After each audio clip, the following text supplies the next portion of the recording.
Antes, só trazer aqui uma notícia, porque teve um tremor de terra no Rio Grande do Sul e as chuvas podem ter relação com o tremor em Caxias do Sul. A reportagem do UOL conta que muito provavelmente esses tremores estão relacionados com as fortes chuvas que atingiram o estado.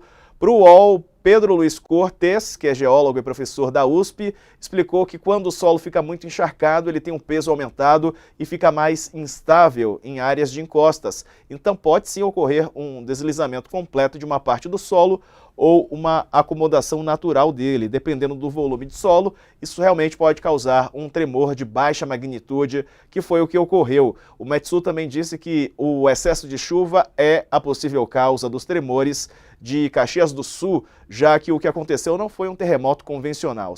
Segundo o Instituto, o fenômeno que já tem histórico de incidência na cidade não tem potencial para causar danos estruturais, apesar do susto. Vamos trazer para cá o especialista em gerenciamento de riscos, Gerardo Portela, que está conosco. Gerardo, bem-vindo. Boa noite. A gente estava falando sobre negacionismo nas autoridades, né? Se não gerenciarem os riscos ou fingirem que eles não existem, as consequências são essas que a gente está vendo, né? Muita destruição no Rio Grande do Sul. Boa noite. Boa noite. Esse é um assunto técnico também, apesar de fazer parte da discussão política, estudado há muito tempo, principalmente por quem cuida do gerenciamento de crise, onde você precisa tomar decisões.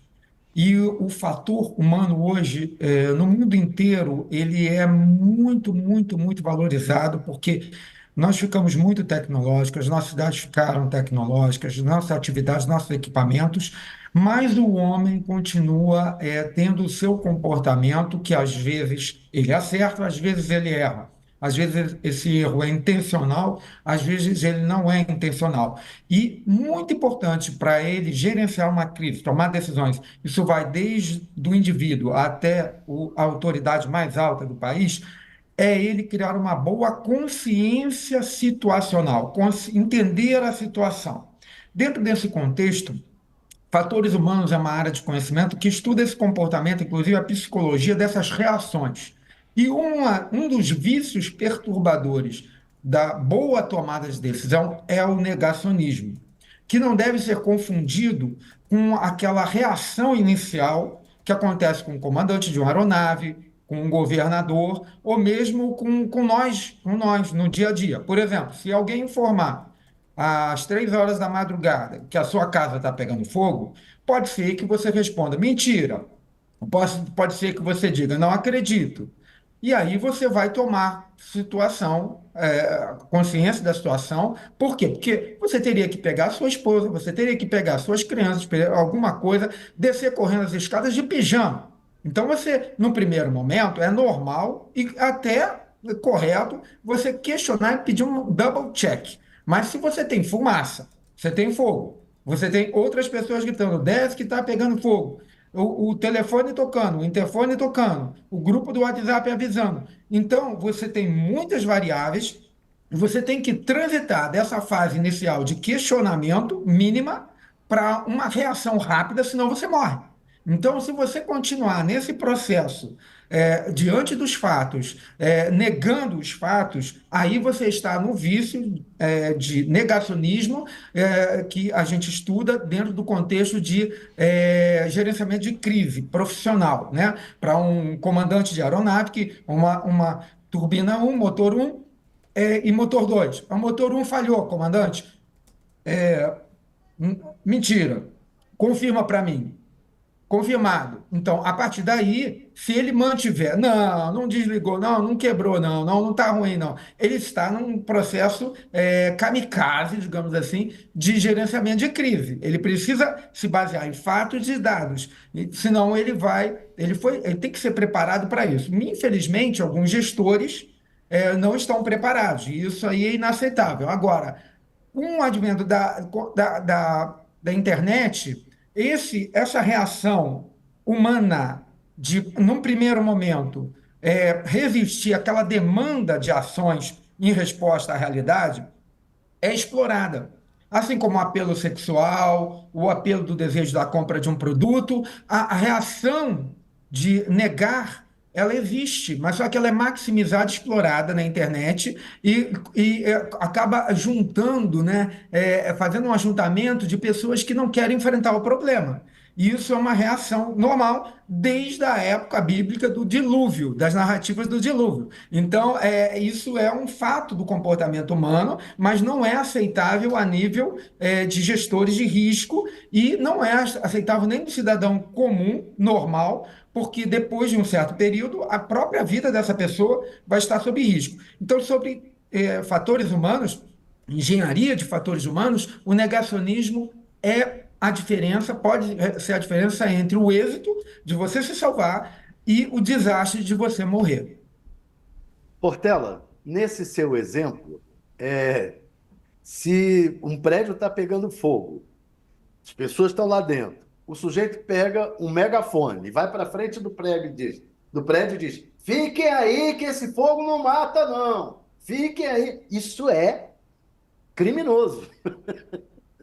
Esse Com cidadão, certeza. ele está matando as pessoas que estão lá. Eu acho que isso é o que a fake news faz. É o sujeito que está de fora dizendo para quem vai estar ameaçado para que não se preocupe, continue aí, não se vacine, não use máscara, não faça isso. Isso é um crime, né? Não acho? O meu entendimento é que é a exploração de uma reação humana, que é a reação de, num É. primeiro momento, não se atirar naquele cenário, porque ele vai demandar riscos também. Pode ser um ladrão fingindo que está roubando. Então, eles exploram essa reação, maximizam de tal forma a deixar a pessoa submersa numa reação que não é mais reação, é um vício, porque os fatos estão evidentes, e de negacionismo. Então, no meu entendimento, é uma exploração, porque tanto algumas redes sociais promovem ganhos financeiros a partir das visualizações. Então, se você provoca esse tipo de confirmar, de negar, isso gera alguém ganhar dinheiro com isso, e outros ganham benefícios políticos, benefícios de vantagens pessoais, na medida em que ele consegue arrebanhar pessoas nesse convencimento totalmente insano, né, em relação a um fato real, comprovado tecnicamente, e até que com os próprios olhos das pessoas elas podem por si mesmas comprovar, independentemente do grau de conhecimento científico. Então, essa reação ela é explorada como outras reações. O negacionismo é uma da reação, o legalismo também é tipo, eu vou cumprir o que está na regra. A regra, às vezes, não consegue contemplar aquele cenário. Então, nós que estudamos gerenciamento de risco, a gente trabalha com cenários. Esse é um cenário que tinha uma probabilidade pequena, mas os dados mudaram. Então, a gente trabalha com um cenário, a maior chuva dos últimos 100 anos, mas você anda dos anos 70 para cá, você anda dos anos 40 para cá, você tem quase 80 anos. Então, você tem que revisitar os dados e redimensionar a sua infraestrutura. Mas se você nega os fatos, você não faz isso. Quando se fala em tempo, de, por exemplo, um ano, eu lamento, mas eu sou engenheiro, trabalho há mais de 40 anos, e uma obra de um estádio, por exemplo, pode demorar um ano, mas mesmo assim tem que ter muito dinheiro, porque você tem que mobilizar recursos para fazer as obras, e os recursos não atendem uma cidade inteira. Então, a gente tem uma previsão aí de um ano para restabelecer alguma coisa mínima da infraestrutura.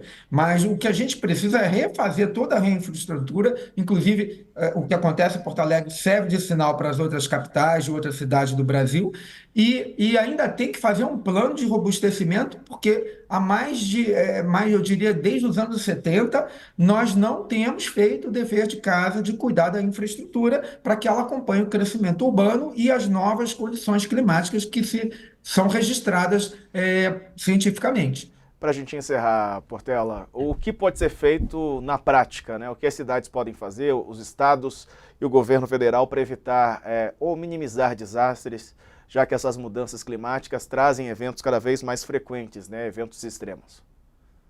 Sim, realmente essa é a resposta mais importante, a meu ver, porque nós engenheiros nós somos muito pragmáticos, né? Então, há muitas dúvidas com relação à questão do aquecimento global, questionamentos, mas não há dúvidas que está acontecendo. A dúvida é só o dióxido de carbono, o CO2, ou teria alguma influência das tempestades solares, outros fenômenos, né? Os próprios vulcões. Então, essas discussões, deixe para os cientistas, né? Eu também trabalho, né, atuo na área científica e sou engenheiro. Agora, os gestores públicos têm que se basear nos engenheiros, que são mais pragmáticos, e na ciência. E precisam agir, porque a população está sob risco. E em termos de gerenciamento de risco, aí é que é pragmático mesmo. Então, nesse momento agora, não importa muito se eu acredito ou não. O fato é que está acontecendo e vai acontecer, porque os números e os dados mostram isso. Então, é necessário robustecer a infraestrutura. Isso já deveria ter sido feito há mais tempo, independentemente das questões climáticas, porque as populações aumentam, onde as pessoas vão morar. Tem que prever locais, senão elas vão para áreas de risco, para chuvas normais. Imagine com o aquecimento global, com as chuvas aumentando. Então, o que nós precisamos hoje é identificar o que é resposta e já estamos fazendo. Agora, para resolver o problema de fato, precisamos de um plano nacional que identifique as maiores vulnerabilidades para grandes tempestades tropicais que acontecem no país inteiro, em todos os estados, e verificar a verba e fazer uma ordem de prioridade e começar a fazer um plano, não de 4 anos, mas talvez de 4 décadas. Por que isso? Porque os recursos são altíssimos. Não é possível fazer isso assim em 1 ano, 2 anos, 3 anos. Você precisa começar. E, na minha opinião, dado o cenário político brasileiro em que tudo é feito em 4 anos, tem que ser feito em 4 anos, a minha sugestão é que tivesse uma lei, uma legislação, que com esse plano, desse força a esse plano, e uma métrica que pudesse medir a evolução do plano ano a ano, mandato por mandato. Então, esse presidente evoluiu 10% do plano, esse 20%. E assim nós poderíamos manter uma continuidade de um plano realmente visando o bem da infraestrutura do país. Senão, vamos ter planos mínimos de 4 anos, que, na verdade, é distribuição de verba, dá um auxílio aluguel, e um vai passando o bastão para o outro até a gente ver o que aconteceu aí em Porto Alegre, que é uma amostra do que pode acontecer em outros locais, por outras circunstâncias ambientais, climáticas e topográficas.